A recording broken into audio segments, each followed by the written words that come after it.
അസ്സലാമലൈക്കും വറഹ്മത്തുള്ളാഹി വബറകാതുഹു. എല്ലാവർക്കും സുഖമാണ് കിട്ടുന്നു. അപ്പോൾ ഇന്ന് നമ്മൾ വളരെ ഔഷധ ഗുണമുള്ളൊരു തോരനായിട്ടൊന്നും ഉണ്ടാക്കുന്നത് ഒരു നാടൻ ലഞ്ചാണെന്ന്. അപ്പോൾ അതിനായിട്ട് ഒരു വാഴക്കൂമ്പാണ് എടുത്തിട്ടുള്ളത്. വാഴക്കൂമ്പുകൊണ്ടുള്ള തോരനാണെന്ന്. പപ്പടം കൊണ്ടൊരു കറിയാണ് കേട്ടോ. പെട്ടെന്ന് ഈസി ആയിട്ട് ചെയ്തെടുക്കാൻ പറ്റുന്നൊരു ലഞ്ചാണ് ഇന്ന്. അപ്പോൾ എല്ലാവരും ഒന്ന് ട്രൈ ചെയ്ത് നോക്കണേ, ഉണ്ടാക്കി നോക്കണം കേട്ടോ. വാഴക്കുമ്പോൾ നമുക്ക് കുഞ്ഞുകുഞ്ഞാ അരിഞ്ഞെടുക്കാം. നല്ല കൈ വൃത്തിയാക്കിയിട്ട് വേണം കേട്ടോ അരിഞ്ഞെടുക്കാനായിട്ട്. ചട്ടി അടുപ്പത്ത് വെച്ചിട്ട് ഓയിൽ വെച്ചെടുക്കുക കേട്ടോ, എണ്ണ വെച്ചെടുക്കുക. എൻ്റെ വീഡിയോ സ്കിപ്പ് ചെയ്യാതെ കാണുന്ന എല്ലാവർക്കും എല്ലാവിധ അനുഗ്രഹങ്ങളും ഉണ്ടാകട്ടെ. ആമീൻ റബ്ബൽ എന്നെ സപ്പോർട്ട് ചെയ്യുന്ന എല്ലാവർക്കും എല്ലാവിധ അനുഗ്രഹങ്ങളും ഉണ്ടാകട്ടെ. എണ്ണ വെച്ച് എണ്ണ ചൂടാകുമ്പോൾ എല്ലാവരും ഉണ്ടാക്കി കേട്ടോ. വായിക്കുമ്പോൾ വെറുതെ കളയല്ലേ. കാരണം പപ്പടം കാച്ചിരിക്കട്ടെ. നമുക്ക് പപ്പടം ഓരോന്നായി കാച്ചിരിക്കാം.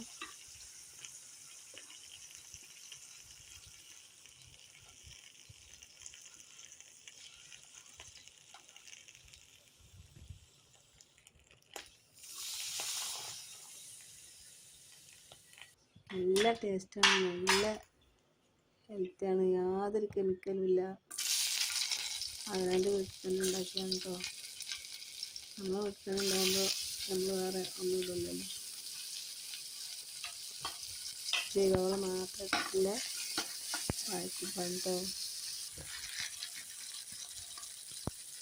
ഉള്ളി മൂപ്പിച്ചിട്ട് 2 പച്ചമുളക് ഇടുക. 2 പച്ചമുളക് ഇടട്ടോ. എരിവിനനുസരിച്ച് ഇടട്ടോ. കുറച്ച് ഉപ്പിട്ട് കൊടുക്കാട്ടോ. കഞ്ഞിവെള്ളം ഒഴിച്ചെടുക്കുക. കഞ്ഞിവെള്ളം തിളച്ച് വരുമ്പോൾ നമുക്കിത് ഒന്ന് തിളച്ച് തരണം കേട്ടോ. തിളച്ചിങ്ങനെ വരുമ്പോൾ നമുക്ക് ഇത് പപ്പടം പൊട്ടിച്ചിട്ട് കൊടുക്കാം കേട്ടോ. നല്ല ടേസ്റ്റാണ് കേട്ടോ. എന്തിൻ്റെ കൂടെ കഴിക്കാനും ഭയങ്കര ടേസ്റ്റാണ്. ഒന്നുണ്ടാക്കി നോക്കുന്നുണ്ട് കേട്ടോ. നല്ല ടേസ്റ്റാണ് കേട്ടോ. പപ്പടം താളിപ്പ് മുരിങ്ങയൊക്കെ താളിക്കുന്ന പോലെ തന്നെയാണ് പപ്പടം താളിപ്പ്. മലപ്പുറക്കാരെ ഫേവറേറ്റാണ് കേട്ടോ. എല്ലാവർക്കും ഇത് അറിയില്ല, എനിക്കിഷ്ടമാണ്. നല്ല ടേസ്റ്റാണ് കേട്ടോ. ഒന്നുണ്ടാക്കി നോക്കുന്നു. ഇനി നമുക്ക് ചട്ടി ചൂടാകുമ്പോൾ എണ്ണ വെച്ച് കടുക് ഇട്ട് കൊടുക്കാം കേട്ടോ. കടുകൊന്ന് പൊട്ടി വരട്ടെ. പൊട്ടി വരുമ്പോൾ കുറച്ച് വെളുത്തുള്ളി ഇട്ട് കൊടുക്കാം കേട്ടോ. ചെറിയ കുഞ്ഞിനെ അരിഞ്ഞ് ഇട്ട് കൊടുക്കാം. നല്ല ടേസ്റ്റാട്ടോ വാഴക്കൂമ്പ്. കഴിക്കാത്തവരും ഉണ്ടാക്കാത്തവരും ഉണ്ടെങ്കിൽ ഒന്ന് ഉണ്ടാക്കി കഴിക്കാൻ നോക്കുന്നുണ്ട് കേട്ടോ. നമ്മളെ കുടലിൻ്റെ ആരോഗ്യത്തിനും വയറിന് എന്ത് അസുഖം ഉണ്ടെങ്കിലൊക്കെ ഇടാനൊക്കെ നല്ലതാണ് കേട്ടോ. കറിവേപ്പില ഇട്ട് കൊടുക്കുക കേട്ടോ.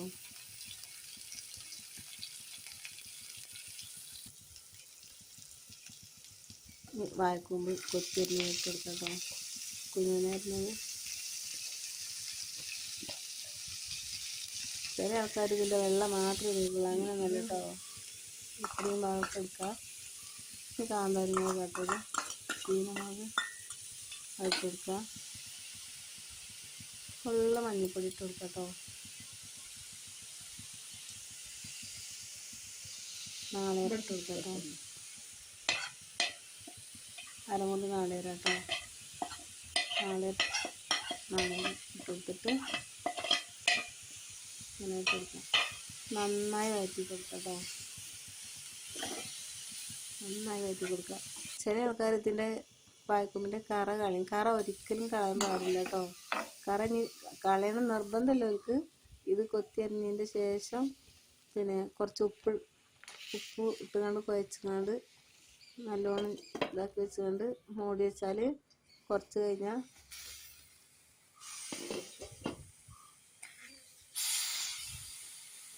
നല്ല നല്ല ടേസ്റ്റ് ഉണ്ട് കേട്ടോ.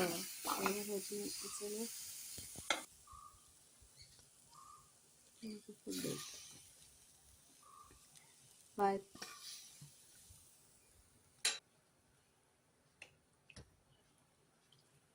ഇതേപോലെ ഒന്ന് കഴിച്ച് നോക്കണം കേട്ടോ. ഭയങ്കര ടേസ്റ്റാണ് കേട്ടോ. വാഴക്കൂമ്പിൻ്റെ കറ കളയണമെന്നുണ്ടെങ്കിൽ ഉപ്പ് കൂട്ടി കുഴച്ച് കുറച്ച് 10 മിനിറ്റ് മൂടി വെച്ച് പിഴിഞ്ഞെടുത്ത് അതിൻ്റെ കറ പോകും കേട്ടോ. അപ്പോൾ വീഡിയോ ഇഷ്ടപ്പെട്ടാൽ ലൈക്ക് ചെയ്യാനും സബ്സ്ക്രൈബ് ചെയ്യാനും മറക്കരുത്. പ്ലീസ് ഒന്ന് സപ്പോർട്ട് ചെയ്യണേ.